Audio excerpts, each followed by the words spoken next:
Tensin, Igipigiogion, Carrie Allison, Igasayan, Miigwech. Sorry, I'm trying to switch. Miigwech, Nimagi, Iwigian. I'm just learning how to speak Cree, and that's an important thing for me to do because I don't have the language that I once had or that my family once had. I also like to say that if anyone speaks Cree here, be my friend.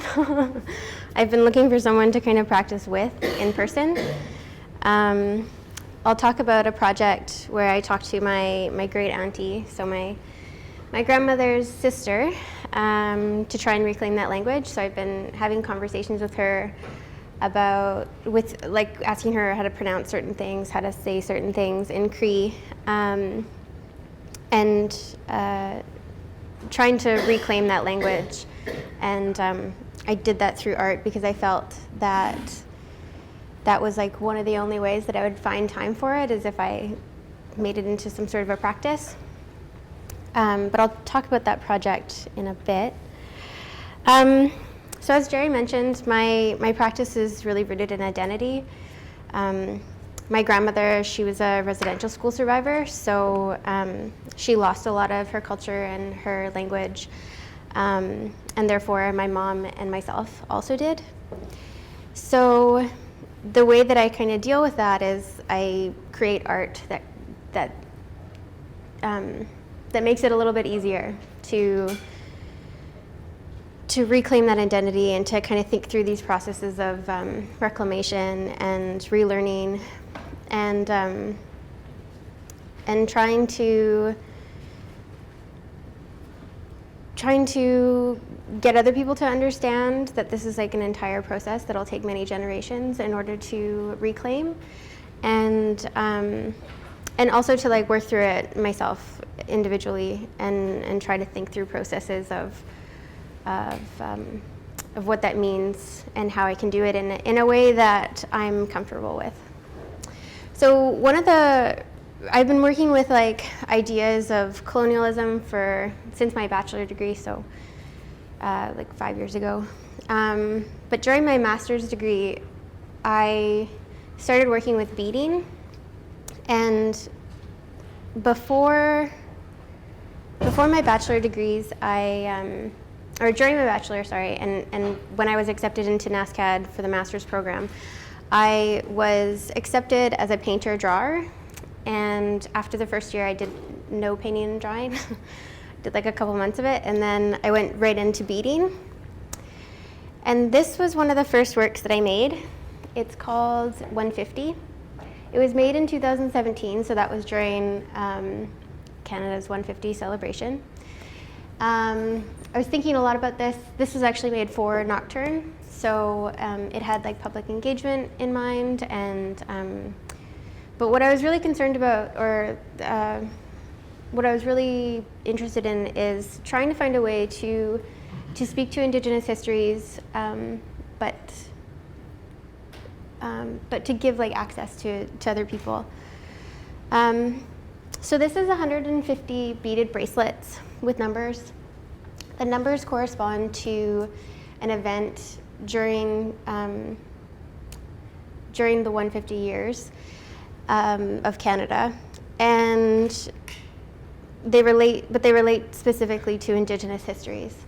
So the 1885 is the Louis Riel Rebellion. The 1107, 1990 speaks to the Oka resistance, the day it started.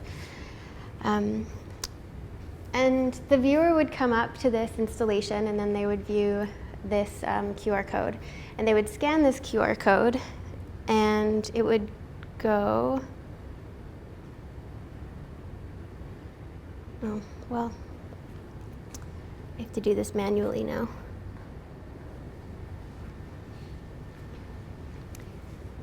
Oh, that's not going up.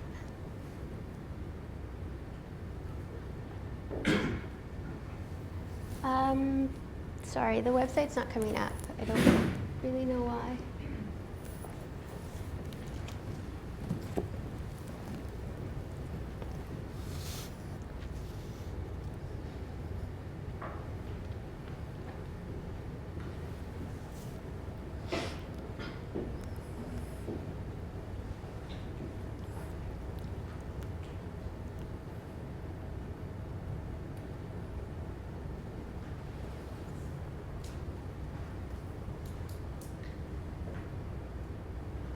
There we go. Thank you.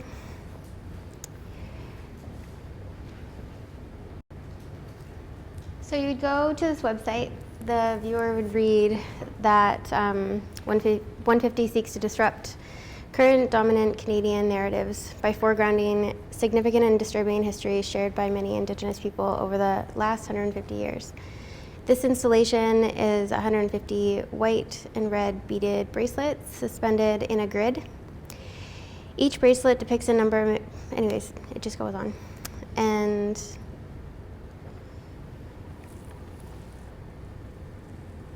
you're taken to this website that every single bracelet is scanned, and then the corresponding information is here. So you can read all about like what that number represents, and then you can also go to the source. So I included all of my sources.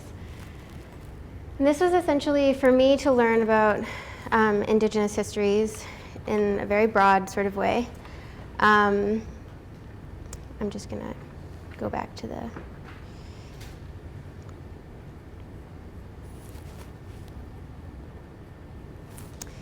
in a very broad way, but it was also about like giving people the tools to kind of look these things up and think about it and think about why there are so many numbers and like kind of quantifying this history in a certain way, because I very much think that Western society likes to quantify things, and so this was kind of my way of using that quantifiable language in order to speak to this history that's a lot more complex, but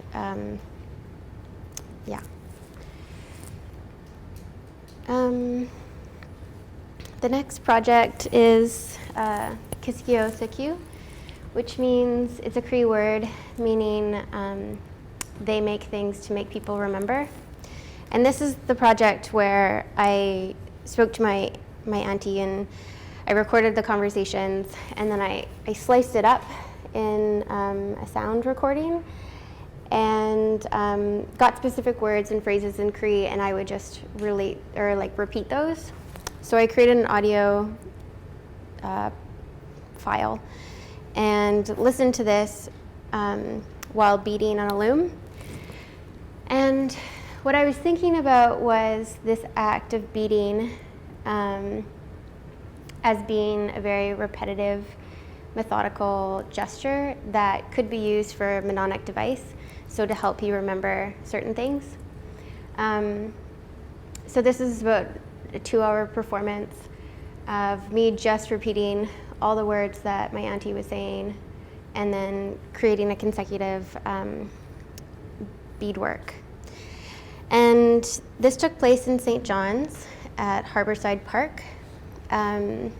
I chose this park because it had all of these colonial markers. It had like a lot of didactics on how St. John's was formed, but nothing, if not, there was nothing on Mi'kmaq people or Innu or Inuit or like any Indigenous representation within this entire park.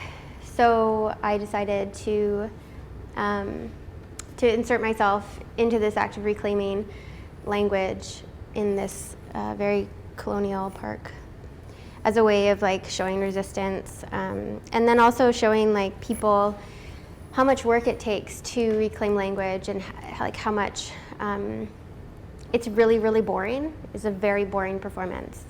It's like, but it's work. It's what I had to do in order to reclaim it. And so I think opening it up to the public kind of like people would understand, well, if they took the time, they would understand kind of what it was about. This is the second time that I did this performance, and it was in St. John. And it was at the Champlain Monument in Queen's Park. I did that again because of the colonial icons and monuments. This was like a lot more intimate of a space. I only did it for an hour, and it was really nice because it was really sunny and hot, and I really enjoyed that. And this is the end result of what I made. To me, it acts as an archive for this piece. I have 3 pieces now, and they're almost like archival records of this performance piece. Yeah. So this piece, this is actually at Mount St. Vincent right now. Unpacking the living room has been up for about 2.5 months. It's a show curated by Julie Hollenbach. And this entire exhibition is about the living room space as a curated space. So she built, or they built, a living room, and she contacted me and asked me if I had any work to kind of put into this space. And so I didn't. But I told her that I was really interested in making these pillows. And these pillows commemorate the women in my life. So this one, for instance, my grandmother would always ask me this. She would always ask me what I was good for, in like a mean but funny way. It was usually when I wasn't doing any chores, which I never was. I was always playing. So she'd be like, "What are you good for?" I'd be like, "Nothing." And it was just this like endearing sort of commemoration of honoring these women. And then the material choices also kind of affected what I like. So this one is made out of wool. It's not great to hug. My grandma was not great to hug. She was very kind of cold. But if I made her do it, she would do it, and she was always very like squishy because she was like a bigger lady, and I just remember the feeling of being like surrounded by her and loving it, but also like feeling a little bit uncomfortable, like wool against your skin. This one is to commemorate my mother. She always called me her little sugar plum. It always made me feel really safe. This is beaded on hide. And my mom's also in the process of reclaiming, and she's, So the material choices definitely, I thought through that. This is from my great auntie, Ivy. A stum is her favorite Cree word, and it means come here. And she used to say it to her kids sternly. She said that it was her favorite because she was always yelling it at her kids. And the last pillow is Goddamn Guy. This was to commemorate my great-great-grandmother. She could only speak Cree, and the only thing she could say in English was Goddamn Guy. And I loved it so much, and I thought that like these are very sparkly beads, and it's on velvet, and then it has like beaded kind of whatever that's called. I'm not like a very good at fashion words, but yeah. So this is probably my favorite pillow, but my mom asked for it, so I have to give it to her, which is okay. But yeah, so this was actually the first pillow that I made because I thought it was so funny.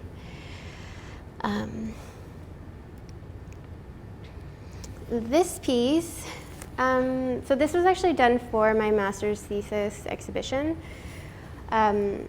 This is the Heart River.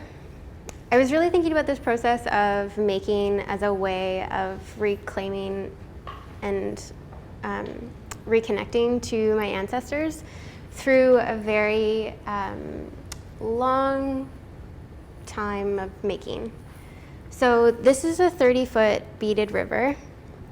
It took me, I counted on this one, it took me 250 hours to just bead it. So that's nothing to do with like the prep or anything. And what I would try to do every day was at least do an hour or two of just thinking about family, about this space, sorry, I should say that the Heart River is where my ancestors once had land. And I went there, and my auntie and I were supposed to go there and like talk about stories, talk about like things that happened. She was going to show me the old farm.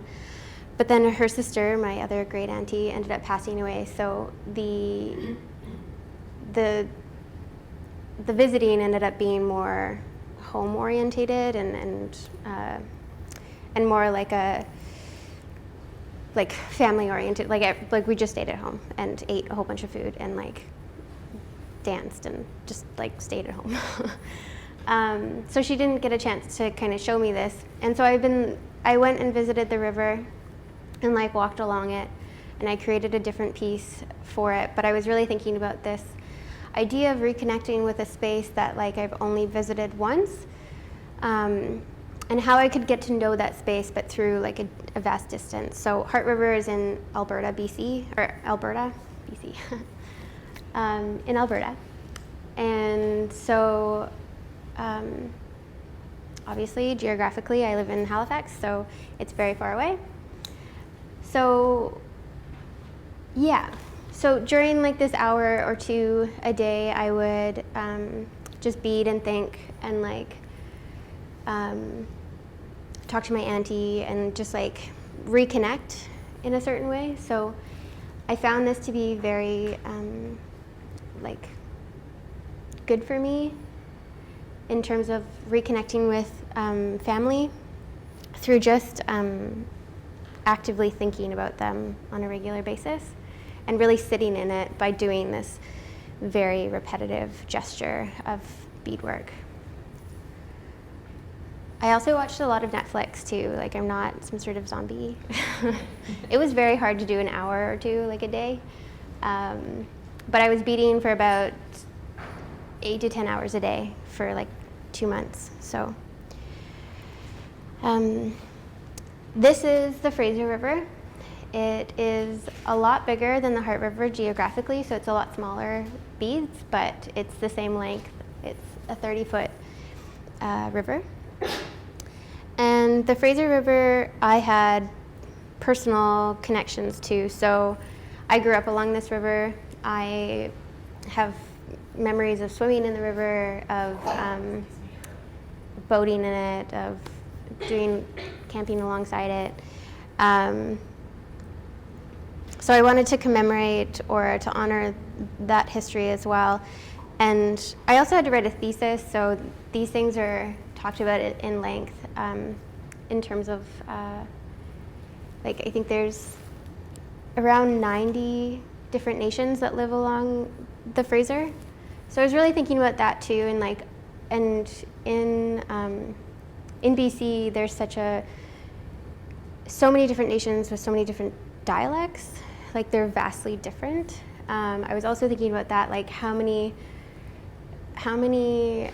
different names does this river have? Because so many different nations, they call it whatever, like it's usually a useful name to them.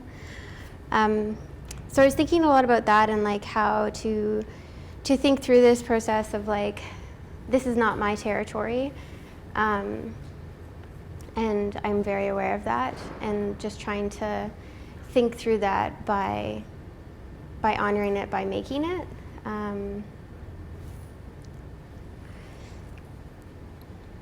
So this was basically developing this sort of personal connection to these spaces that I was geographically far away from, but developing like a personal connection by learning about them and by physically making them. So then I started thinking how I could do this with a space in Mi'kma'ki. So I wanted to do something that would be of benefit to Mi'kma'ki, and but also like I decided, my partner and I decided that we were going to stay in Mi'kma'ki for a while. So I knew that I had to develop this sort of, or I wanted to develop this sort of connection to Mi'kma'ki in a more in an artistic way, but in like a meaningful way. So I created the Shubenacadie River Beading Project. The Shubenacadie for the past 2 years has been a space of contention. Alton Gas moved in and with the government's permission, but not the nation's permission. And nation, I mean Mi'kmaq Nation. And set up shop, basically, and put these 2 gas canisters beside the river. These gas canisters create salt brine that they want to dump down the river. They installed 2 that are there. I don't think they're active. And basically, Stop Alton Gas, a nonprofit organization, or a nonprofit, like, activist group, that's what it's called, formed, and it's guided by Mi'kmaq grandmothers and elders from the local Shubenacadie Reserve. So it's Mi'kmaq leaders and then allies and environmentalists kind of like band together, and they made the truck house, which is it's a piece of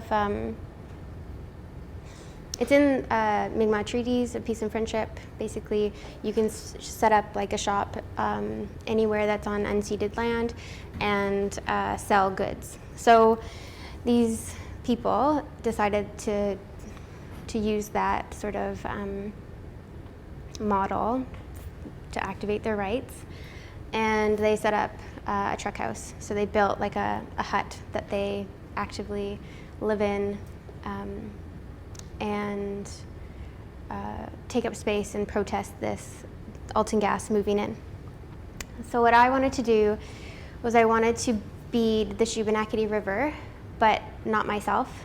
So I made 111 kits after I went and asked them. I went and asked the grandmothers if I could do this, if this was something that they were interested in, and not to just make like this piece of artwork that I could potentially profit from. I told them that I would donate the entire thing to them afterwards, and they could do whatever they want. So if they want to sell off like each individual piece, they could do that, or if they want to like, you know, put it in their local community hall, that's cool too. Like, it's really up to them what they want to do with it.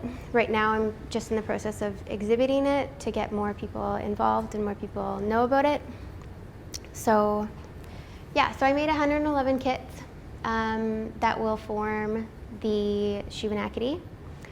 I started some workshops, and by workshops I mean like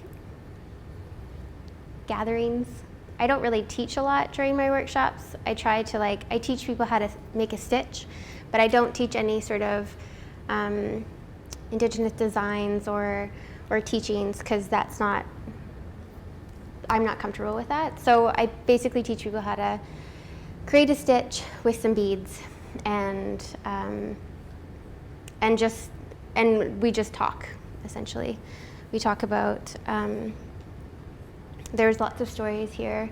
There were some girls from the Shubenacadie, and they were telling me about like how they grew up along the river and like how they learned to fish, and they had like personal connections, whereas like other people were just interested in the project to show alliance with Stop Alton Gas. So I held about 4 of these, and then I created a Facebook page and told people about it, and I ended up mailing out quite a few beading kits, and yeah, people as far as like BC and Alberta, they participated in this. I'm going to show you some of them that I got back.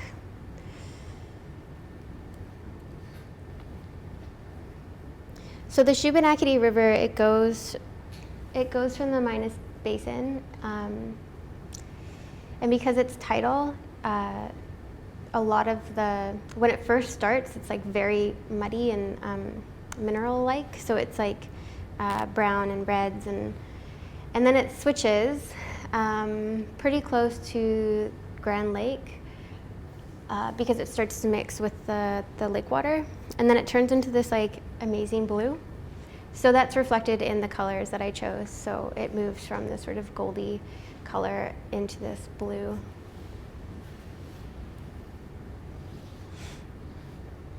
And this is a shot of the installation. This is actually an Insta shot because I'm a terrible photographer. But this is the installation right now at the Treaty Space Gallery, which is a new gallery initiative that NASCAD took on, and it's essentially talking about the importance of treaty education and what that looks like through art. I was on the committee to start the Treaty Space, and so I think this was very much influential in my practice in terms of like developing this project, because I was thinking about this act of making in a together as activating treaty, which is something that I'm really exploring right now in different ways, thinking through like different ways to talk about treaty, to talk about land rights, to talk about Indigenous sovereignty, but in these sort of safe spaces. Like no one participated in this project that didn't know what the project was about, and I think that, but also like people that were just interested in learning about the river or about Stopwelton Gas. They would come and we would just talk. The next project is called Beading Treaty, which I'm going to be teaching, or not teaching, but I'm hosting today at 1. So Beading Treaty is basically just that. I'm getting people to bead the Treaty of 1725. And it's on they're on strips. So they'll be, when it's all finished, it'll be sewn into a king blanket or a king size blanket. This is essentially to just talk about the words of a treaty, but also treaty for a lot of Indigenous people, at least the first treaties, so the Peace and Friendship Treaty or Wigwam, or not Wigwam, sorry, wampum treaties, they were meant to be activated. They weren't meant to be this sort of stagnant document. That was the way that the British Crown decided that they wanted to represent this sort of relationship, but for a lot of Indigenous folks, it was not represented like that. And it was a document that should be revisited on a regular basis to kind of talk through and see how the relationship was going. So that sort of looking at treaty as a verb rather than a noun is something that I'm trying to do with this project. And it's so basically I'm just trying to open up space to think through what does beading these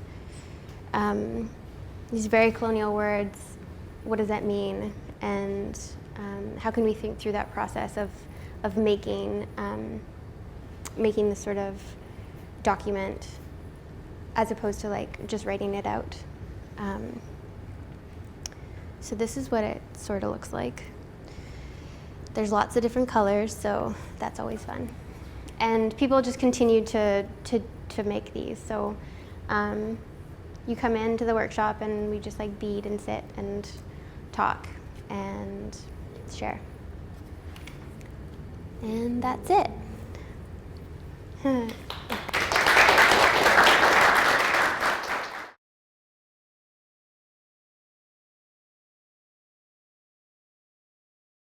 Alton Gas, they're trying to store gas canisters, to store natural gas, in these canisters that produce salt brine. and salt brine would be taken or dumped down the river, thus like changing the ecosystem of the river. So, so yeah, stop oil and gas formed, and they're actively like taking up space in order to protest this. Without permission from the Mi'kmaq people. So the government was like, yeah, you can have it. And the Mi'kmaq people that live there were like, this is actually a violation of our treaty rights because you're changing the way that we fish and hunt and live on the land. So there's a lot of pushback. Yeah, they haven't gone forward in the project. They managed to do two canisters, but they propose like up to 15. So, yeah. I'm building on a lot of different people, so I will try my best to credit all of those people. Nadia Mir is one person that I really looked at. Ursula Johnson, she's a friend of mine, so I've talked to her a lot about different projects and different ways of making. Rebecca Belmore, Catherine Blackburn, Bonnie Devine, like a lot of Indigenous women, basically. Almost all Indigenous women, or like people that I look to for inspiration for different projects that they've taken on. Pam Hall was one of the people that I looked at for thinking through like community projects. I would say,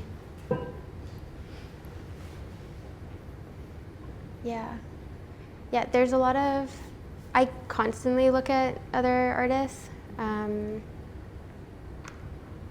I think it's important to engage with different ideas, how other people made things before, and like I'm building on a lot of what other people have done for sure.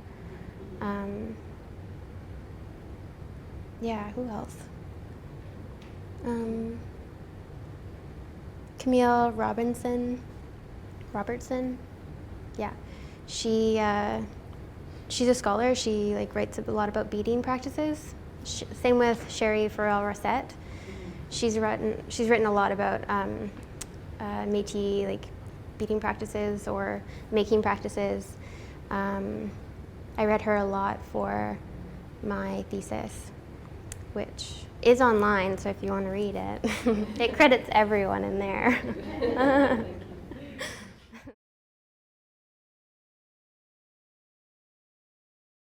I think so. Yeah. I think that the beading treaty will take a long time because usually I'm doing it with beginners, and yeah, it's something that like your hands have to get used to.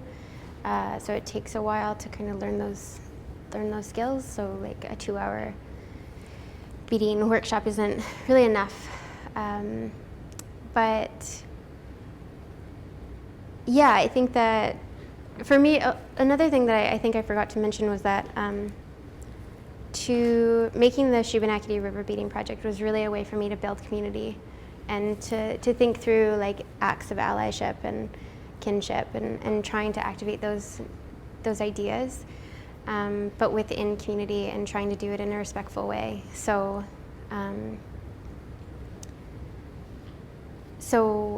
because I'm there, not on my territory, I'm constantly situating myself within like, okay, I'm Métis, Cree, and European, and this is not my territory, and how do I kind of activate that kinship and trying to just be as respectful as possible, but also like build community, because it's really hard to be away from your family when you're learning so much about your family. So trying to develop like friendships that will be able to support me through the hard work of reclaiming, essentially.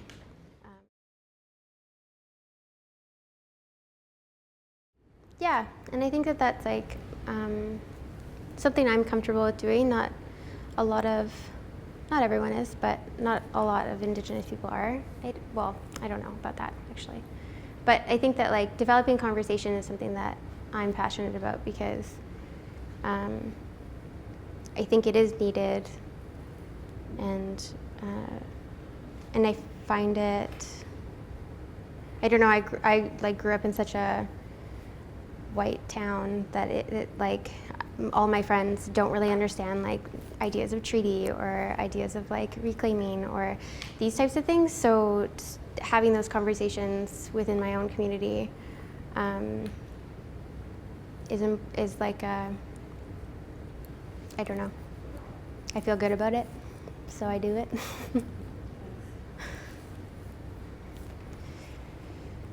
Any other questions? No? Okay, thanks. Oh, anything? Great. I just wanted to say thank you to the Handmade Assembly for bringing me here. I really appreciate it. It's been great. But yeah, I'm done.